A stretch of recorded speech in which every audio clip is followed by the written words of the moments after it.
How close is the most legendary duo in the history of WVU football? Close. How close are they to getting back together? Let's talk about it.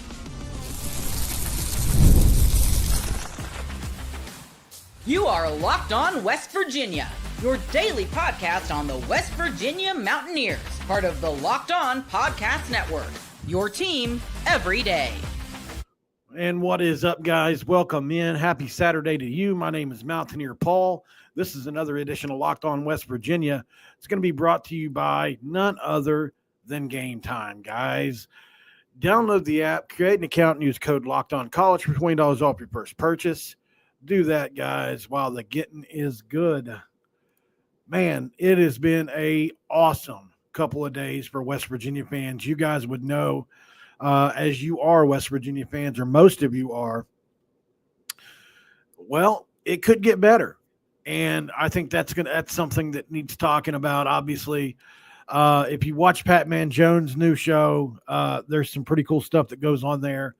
And one of the things that happened just recently was Rich Rodriguez, obviously back at the helm with West Virginia. And so speculation about the staff starting to occur. And on Friday's episode of Bet Online's The Pac-Man Jones Show, this is an article from 12 WBOY, hosted by another WVU alum. WVU quarterback Pat White appeared as a guest.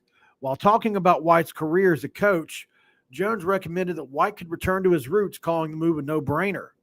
It would be nice to be back in the mountains, man. With connecting with my guy Rich, White said.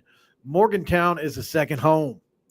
White added that he loves coaching football and expressed his desire to work with Rodriguez, whom he described as a guy that helped me make a name for myself, in order to allow another guy like myself to build a name for himself and finally get that national championship Morgantown has been waiting on.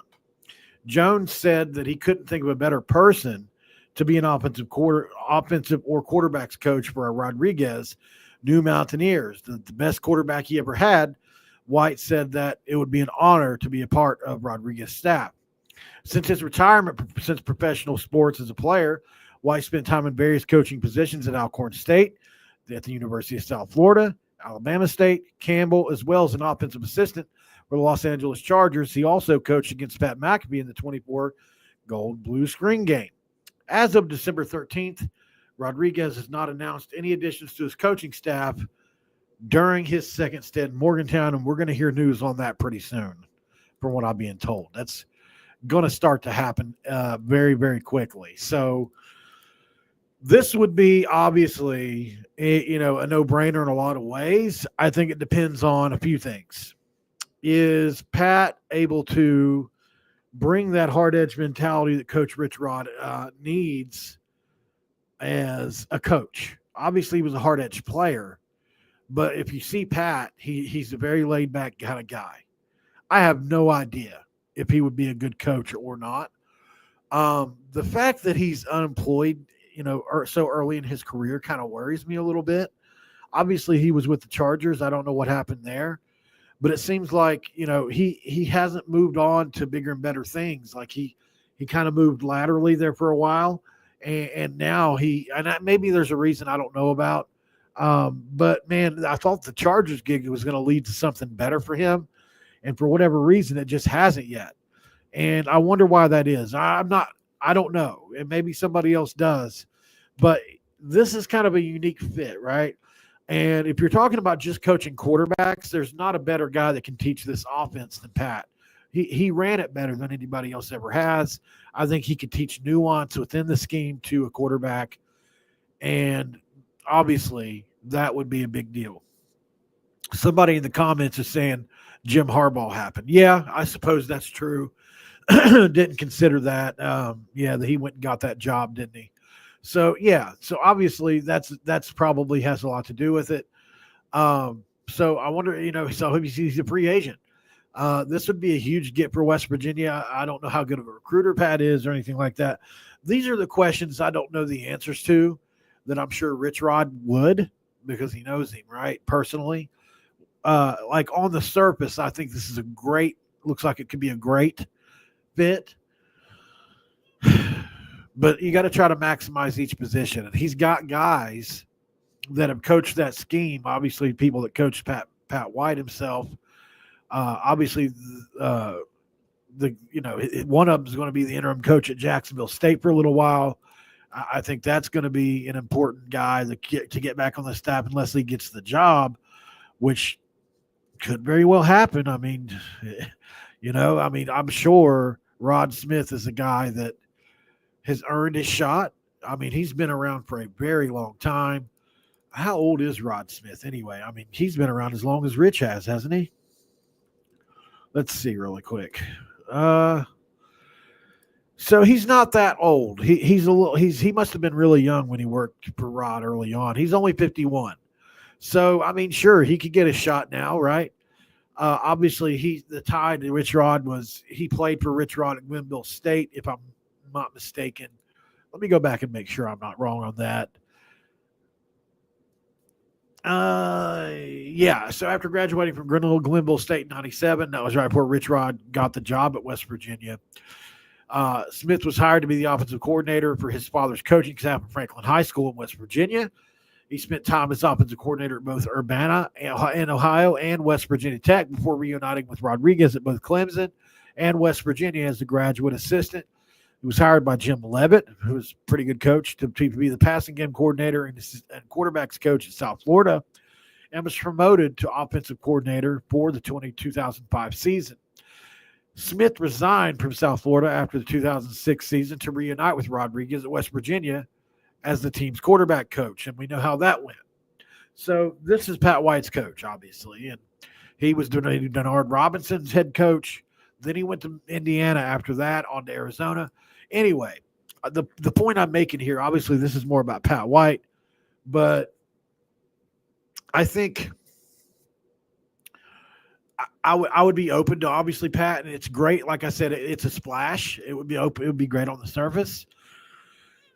But he's got a guy at Jack State that if he doesn't get that job, he'll probably be coming with him. And he's apparently very integral to what he does around there. So I think Rod Smith may be the front runner to get that job, but we'll see. We'll see. It'd be really fun to see Pat get that.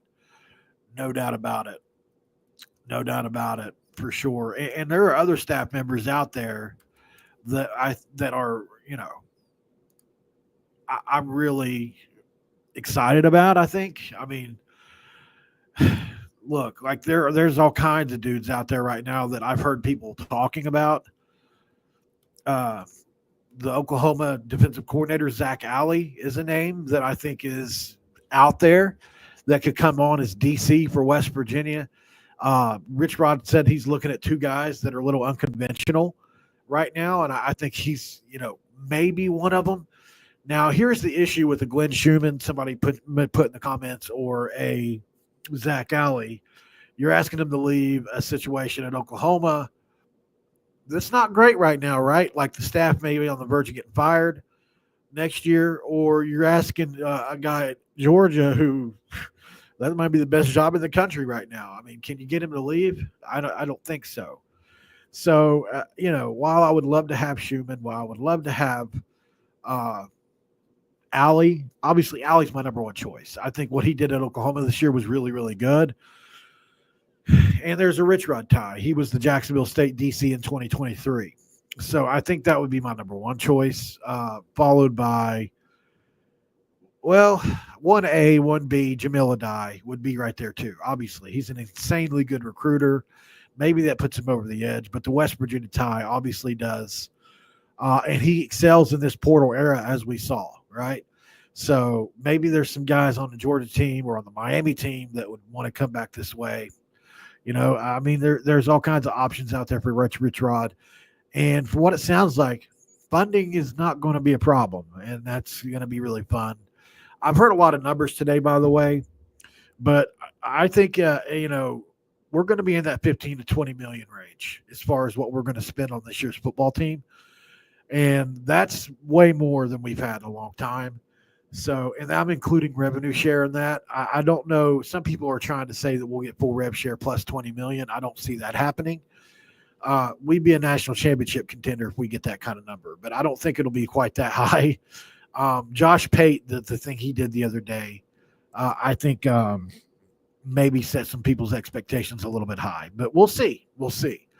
Up next on Locked On West Virginia, guys, let's talk about Rich Rod's press conference. I think it was the greatest press conference of all time. Let's talk about that next on Locked On West Virginia. And this episode of Locked On West Virginia is brought to you by none other than FanDuel. Guys, get ready to tackle NFL action with FanDuel, America's #1 sportsbook, because right now, new customers can bet $5 and get 150 bonus bets. That's if you win. FanDuel Sportsbook app gives you everything you need to place live bets on the NFL all in one place. So when you get a hunch in the middle of the game, you can check out the latest stats, view the live play-by-play, and so much more on the same page you place your bets. Make sure you go to FanDuel.com to join today. And don't forget about that $5 bet so you can get your 150 in bonus bets if you win. That's at FanDuel. Like I said, never waste a hunch and make every moment more with FanDuel, an official sportsbook partner of the National Football League. And we are back on this episode of Locked On West Virginia. So I had already done a video right before the press conference yesterday. And if you know anything about YouTube, you don't want to do videos too closely together because one will subtract from the other. And I didn't want to do that because I had a pretty good video, I thought, yesterday ready to go with Jackson State and he covers other Alabama, Troy, other teams like that, Thomas Ashworth. So, he was really great to come on yesterday and give some insight into what it was like to cover Rich Rod for the last 3 years. If you haven't seen it, that was yesterday's video. I've been chugging Mountain Dew since Rich Rod's hire yesterday. I'll tell you, want to know how hard edge I am now, guys? Today I booted up my laptop and Google Chrome was right there, and it's so beautiful. But you know what I did? Because I'm hard edge, I went back to Microsoft Edge because I'm hard edge now. So I think I would fit well in the Coach Rod's coaching staff, and this is my open application to be on Coach Rod's staff. Did I do good? Should I move on? Okay. Obviously, my attempt at a joke. Hopefully, a couple of you laughed. Okay. The press conference, the way it started was so funny and so, Rich Rod. So I felt bad for him in the moment when I watched it, when that heckler got up, a West Virginia fan, mind you. I thought it was, honestly, my first thought was, okay, some Pitt fans made the trip down. I can see that. They wanted to troll. And I wouldn't have been mad at that. That's the rivalry. That's what it's all about. But one guy out of 5 or 8, how many 5, 6, 7,000 people decided I'm going to waste my time to go in here and boo Rich Rodriguez today. Like, come on, dude. Get a life, Like, why do you have to come in to do that? You can just post something on Facebook or X and then people call you stupid. Like, why do you have to? I didn't get it. I tagged a couple Pitt fans in it though, and said it was them. JJ Kitchens being one of them. I have been muted on X, so I didn't see his responses, but I thought it was pretty funny. So JJ Kitchens, man, he that guy, he just has nothing good to say about us, which is fine. Whatever. That's fine. It's whatever. I mean, if it doesn't work out, I don't know if I'll be booing him, but at some point I would call for his job. Sure. I mean, that's just the way it is with anybody. I don't care if Coach Saban got the job. If it didn't work out, I'm going to be unhappy. Right. But in a new beginning, when we're talking about the money we were talking about here, there's so much more to be happy about. We've been down for 12 years, guys. Literally, we've had a couple good years, but we've been down for 12 years. Screw everybody else, man. Like, if the devil right, is always better than the devil you don't. Give me Coach Rich Rodriguez and let's go kick some ass. Are you guys ready to go kick some ass? That's what I want to know. Are you ready to kick some ass? It's just like Tony said. When me and Brad Howe used to travel around, our conversation wasn't like, how can West Virginia get an advantage here? Can we do this? Can we pull it off? We knew we were going to go hammer somebody, and we need to get back to that feeling. Yes, I think it's fair to say the Big East wasn't as good as the Big 12. Matter of fact, I know for sure. For a long time, I didn't want to admit that because looking back on it, we were lucky that we had Power 5 autonomy in that conference. Seriously, we really were. After everybody left and it was just us running the league left behind. Now, I think we were a Power 5 team, much kind of like Boise, except more, I think, better than what Boise is most years. Sorry. So, we were running through a pretty weak league. I mean, every now and then you'd have South Florida. They would get ranked really high. Sometimes Rutgers came on. Louisville was a thorn in our side. Then at the end, Cincinnati kind of was. But the old Big East before Virginia Tech and Boston College left, now that's a different story. But at the very end, when it was just us running through, like UConn, 66-21 when they were ranked, I think this Big 12 is deeper and tougher than that, obviously. So that's just my opinion. Maybe not everybody would agree, but I think looking back on it, the success that we haven't had over 12 years speaks for itself. And there are a lot of reasons for that. We haven't had great coaches.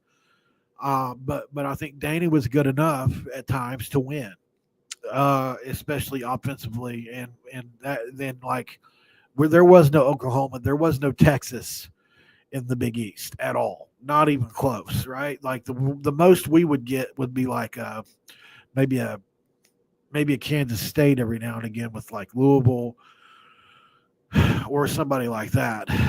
But yeah, so overall there was a lot more slam dunks too, in my opinion. But anyway, we're getting off track. This is about Rich Rod's presser. I think expectations are going to be interesting to manage here. He mentioned national championship. And in this day and age, you've got to have, in my opinion, I think you've got to have $15 million in NIL plus full revenue share to really contend for the national championship. Last year, Texas spent $22 million on their roster. Ohio State spent $20 million. And they're both considered to be in the favorites category anyway, one of the about 5 or 6 teams, right? I think you've got to be close to that, or else you can't afford the most elite players. You can get far with hard-edge players, but at the end of the day, just like with Georgia, if we played that Georgia team in the Sugar Bowl 10 times, they probably win 6 or 7, right? Like we went up 28-0, and then they came back and almost beat us, and their athletes started to get in the way. Like, I felt like that was an upset in that game. I think it's fair to say. And,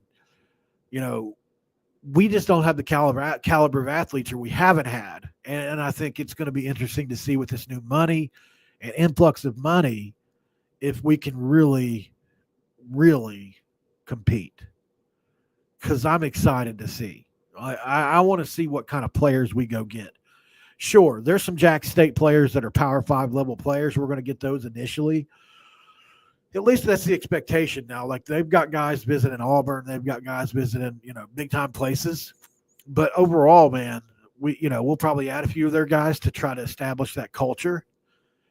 And outside of that, I want to see us go after Power 5 guys, just like everybody else, that's competing. Like Rich Rod's really good at finding diamonds in the rough, but if we can get great players, Let's do it. I want to see Rich Rod with great players for once. I do. So the other things in the press conference that stuck out to me was obviously Rich Rod nailed it. I said before the break, I felt like it was the greatest press conference of all time. Maybe I'm biased, but how many press conferences do you have fire shooting up the number one show in television or on sports television and so much. It's the greatest rehire coaching trend ever, right?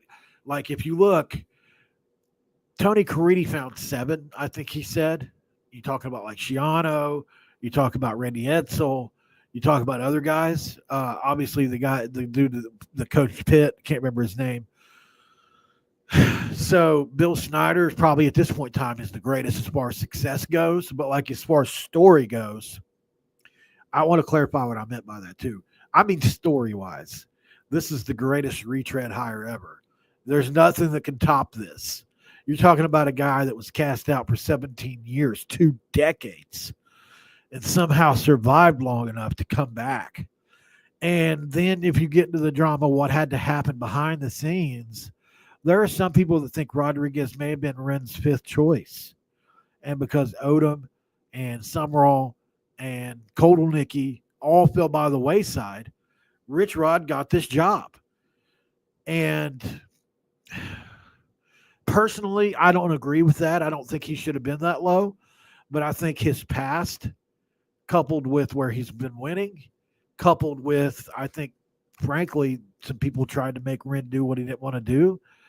I think that caused him to make it look like he did this exhaustive search where he landed on Rich Rod so that he could please those people that didn't like the hire. There's a lot that went into that. So look at that. You got that piece going on. And then you've got, obviously, the fan dissension. You've got his failure plus success. Like a book needs to be written on this.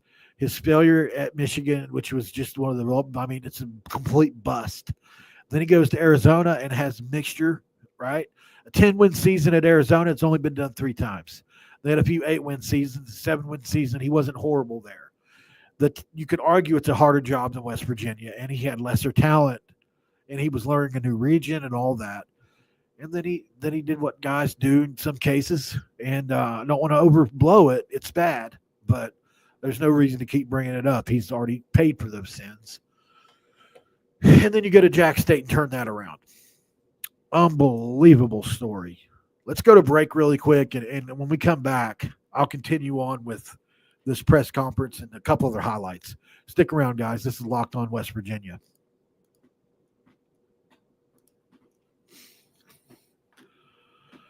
And this episode of Locked On West Virginia, guys, is going to be brought to you by Game Time, guys. That's right. Game Time picks filters up the fluff to show you only incredible deals on great seats, so you don't have to waste time searching through thousands and thousands of tickets. Game Time has curated deals that make it easier to find the best prices on great seats. You can view seats in the app before you buy. They have the lowest price guarantee going on, guys. They'll give you 110% of the difference if you can find a lower price. There's event cancellation, job loss, protection loss, all that for you, making it the most flexible customer service policy in the ticketing industry. Download the Game Time app, create an account, and use code LOCKEDONCollege for $20 off your first purchase.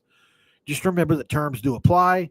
Create the account, redeem the code LOCKEDONCOLLEGE for $20 off your first purchase, and download the Game Time app today. And then ask yourself the question of all questions. What time is it? It's game time. All right, we're back here on Locked On West Virginia, talking Rich Rod's press conference here in Act 3. Obviously, in the first act, if you weren't around, we talked about Pat White, who has expressed the desire to come onto the coaching staff. And on the surface, it seems like a slam dunk, but like I said, it may not be, because Rich Rod knows Pat. Is he hard edge enough? Is he recruit well enough? All these factors come into play. I think he'd be a great just coaching the game. But can he do the other things Rich Rod needs better than like a Rod Smith? I don't know. So I think it's a very risky, but could be a slam dunk move. I don't know. We're going to see.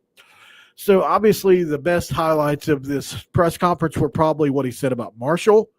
Obviously, if you didn't see that, which most of you probably did, he hasn't spent a second thinking about Marshall, although he loves Gibby. And then I love the 4-letter word thing that he talked about too, where the only things, worst things, and soft and slow, or whatever the other word was, is pit. I like that a lot too. So Rich Rod hadn't lost his salesman at all. Man, he killed the press conference. I thought he handled the heckler well by saying, if there's any more Pitt fans in here, you can leave. That guy probably changed his allegiance to West Virginia forever after that, and I'm okay with it. And then just the emotions of it, him having to stop when he talked about Calvin McGee. I got teary eyed. I promise you, and I take this extremely seriously, probably more and I'm not trying to do a pissing contest, but I probably take this more serious than most of you. I cried multiple times yesterday. I mean, it was just a constant tears running down my face during the whole press conference, because it just means that much to see him back in those colors. Whew, it hit me hard, man. It hit me hard. It really did. And it ties back to my dad, because I grew up with my dad watching Rich Rod and all that. So obviously I miss my dad who died 13 years ago, but he loved Rich Rod. He had a touchdown dance that he would do, and he'd go, "Rich Rod, baby." That kind of stuff. So my dad loved Rich Rod. So there's a part of me that's just going to love him. So I'm just so happy. I think we're back, and I can't wait, y'all. I'm here for it. Anything I can do. I'm already trying to raise money to bring players on, which I'm going to start. I'm going to start an account probably here in the next week or so.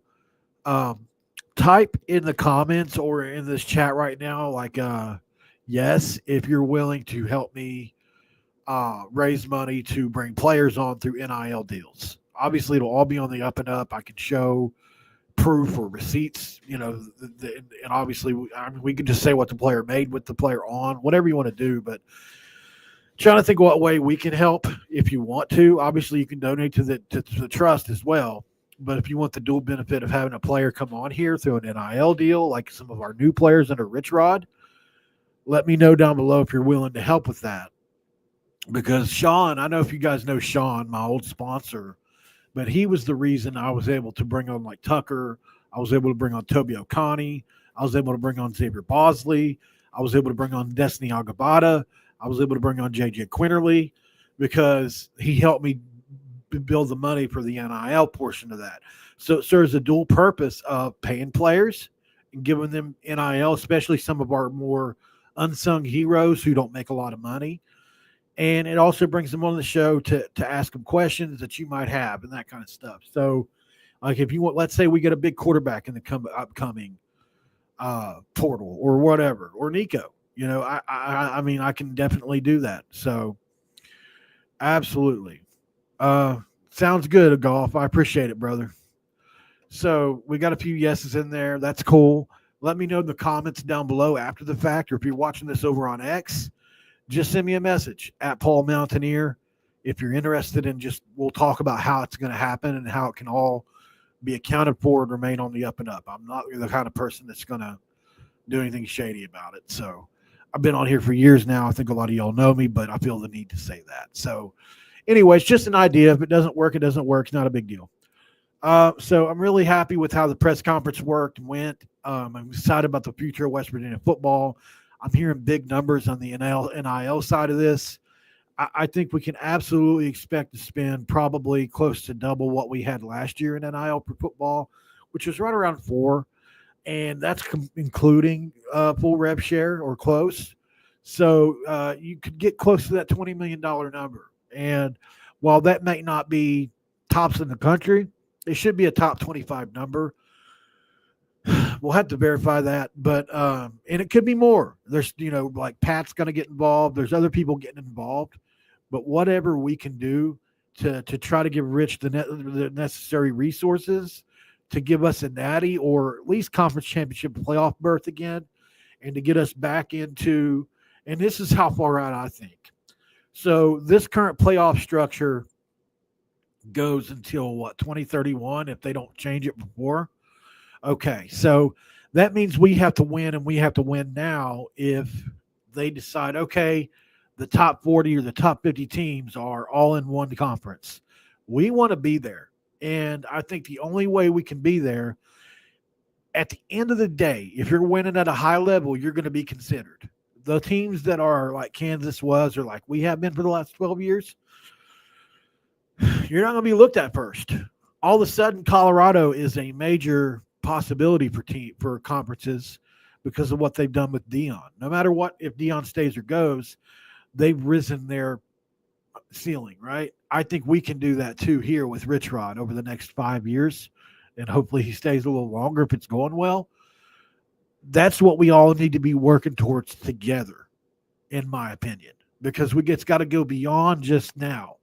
Like, we have to position ourselves for the next move in the realignment landscape, because I think it used to be all about what region are you from, what part of the country you're from, how many eyeballs can you get. Not anymore. It's about brand equity.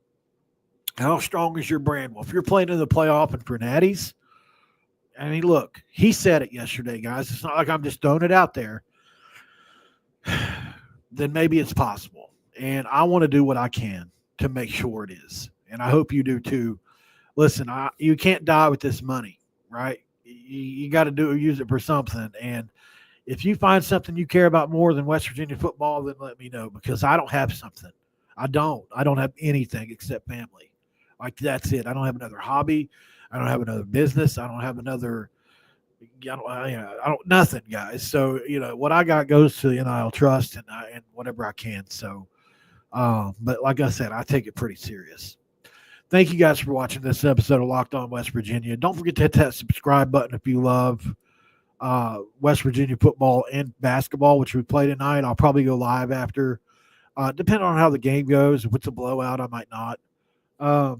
But I'm excited. I think somebody's asking me what a reasonable expectation is for this year, and I'm going to reserve judgment, but I'll say this, Chaz. If we spend money like I think we're going to be able to, there's no reason we can't do within the realm of possibility what Indiana did. Somewhere between 8 to 10 wins. I think it's very fair for the first year.